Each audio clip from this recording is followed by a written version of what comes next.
Sword Art Online's final story arc, Unital Ring, is officially on a break, as Sword Art Online Volume 22 has been confirmed to be a side story compilation rather than a continuation of Volume 21, Unital Ring 1.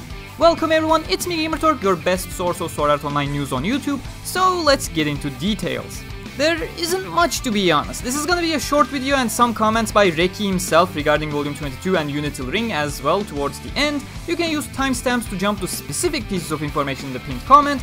So, Dengeki recently shared the cover art for Sword Art Online Light Novel Volume 22, featuring Asuna, Argo, Yuki and Leafa, as well as Kirito and Sachi in the background, and officially confirmed that Volume 22 won't be continuing the final SAO story arc that began in Volume 21 Unital Ring 1. Instead, Volume 22 will compile side stories that were previously only available in Japan as Blu-ray/DVD release limited edition bonuses and is titled Sword Art Online Kiss and Fly. You can always smash that like button to show how much you want more new SAO content, but for now let me clarify, because when I shared the news on Twitter and on YouTube the other day, with a community post, people were not sure what these Blu-ray/DVD exclusive stories exactly were. No, this is not a light novel for extra edition or anything like that. These are stories that were never adapted before by the anime. Japanese limited edition anime releases often come with a brand new side story written by Reki Kawahara to complement the story told in the anime. So all of these stories are already technically released, however in an extremely limited way, but Bishimenas has fan translations for all of it. I'll leave a link in the description if you're interested. To provide examples, one of the Alicization Blu-ray releases came with the canon side story Distant Journey, featuring Kirito and Yujiro during their journey from Rulit to Santoria, and a later Alicization Blu-ray featured a non-canon What If story under the name of If You Were Here, featuring a very casual scenario of what if Kirito and Yujiro actually became Integrity Knights. Similarly, Volume 22 will feature 4 previously Japanese Blu-ray limited edition exclusive stories, and the 4 are the following. The Day Before, released with the limited edition Volume 1 of the Blu-ray release, covers the day after Kirito proposed to Asuna in Aincrad. The story is very much canon to the main series, however is slightly outdated. The story makes mention of Kirito and Asuna's breakup before the Floor 25 boss battle of Aincrad, however this event was later retconned by the Ordinal Scale prequel story Hopeful Chant to be after the event. Nevertheless, the events are canon to the main series. The second story in Volume 22 will be The Day After, released with the limited edition Blu-ray Volume 9 and takes place in Alfheim Online and is canon. It covers a strange phenomenon happening to Asuna's avatar in Alo around the time of the 2-year anniversary of Sachi's passing back in Aincrad, as Asuna and Kirito are made contact by an unlikely friend from the past. Rainbow Bridge is the third story featured in Volume 22, previously published with the limited edition Blu-ray release of Extra Edition, and is a sequel to Extra Edition itself. So if you're looking for more chill questing with the squad, without Klein or Agil sadly, just Kirito and girls, without an imminent threat to someone's life, this is one of those nice adventures. Obviously no reason to assume this is non-canon as well, but there are minor retcons in terms of dates here and there, like The Day Before. Last but certainly not least, Sister's Prayer is the final story included in Kiss and Fly, a story exclusively about Yuki's past and her sister Aiko, as well as the first member of the Sleeping Knights, Merida.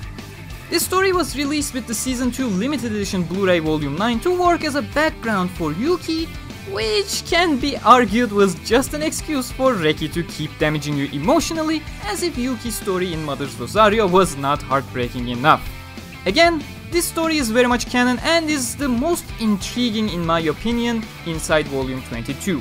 Minor errors in the story include the birth year of Yuki and an English mistake by Reki spelling a line in a lullaby wrong. Why am I constantly mentioning errors and retcons?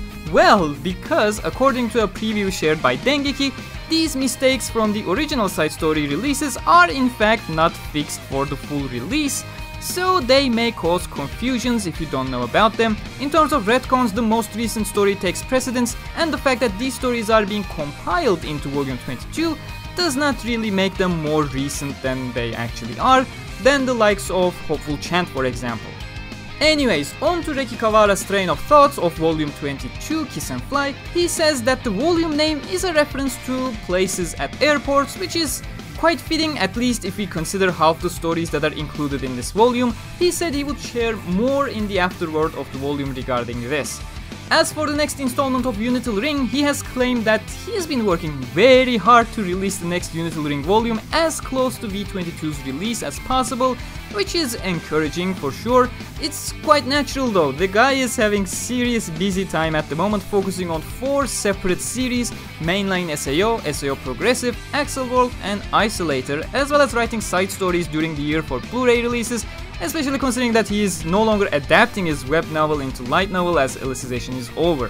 And while we do not know how closely he's working with the development of the games, he surely has some involvement with Alicization Lycoris, and Alicization Blading aka Rising Steel literally advertises itself as being written by Reki Kawahara.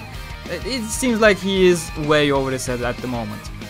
One final note is that apparently for the cover of Volume 22, initially Abek did not include Sachi on the cover, however Reki insisting her to be included, which probably explains why she is so far back, just like Kirito.